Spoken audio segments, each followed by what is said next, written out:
For 2 days and 2 nights, hundreds of people have been filling this church to mourn Detective Brian Simonsen. It's clear the detective had an impact on many, and his reach was far. From the streets of Queens, where he patrolled, right here to the East End of Long Island, his lifelong home. A solemn procession of uniformed police officers into the Church of St. Rosalie, where blue ribbons frame the front steps, honoring NYPD Detective Brian Simonsen. He was a leader, he was a mentor, could be a bit of a prankster at times, but he was someone that we could always depend upon. A 19-year NYPD veteran, Detective Simonsen was responding to a robbery in Richmond Hill, Queens 1 week ago, when authorities say a career criminal aimed a fake gun at officers. Simonsen was shot by friendly fire, along with Sergeant Matthew Gorman, who attended both days of the wake while still healing in a wheelchair.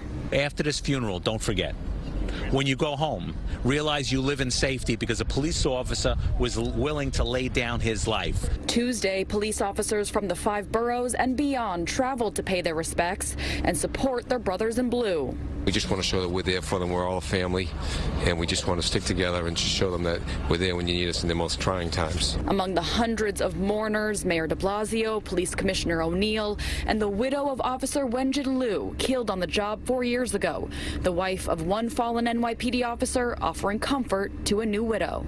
I all feel that I must be here, so my presence and support the families.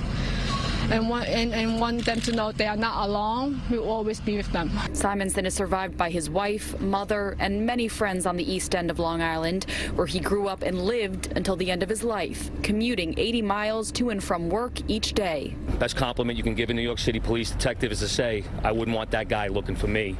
And that was Brian in a nutshell. Detective Simonsen spent his entire 19-year career serving the same precinct he was working when he died. Hundreds of NYPD officers, as well as police officers from Long Island, are expected to attend his funeral on Wednesday. From Hampton Bays, Long Island, Ali Bauman, TV 1055.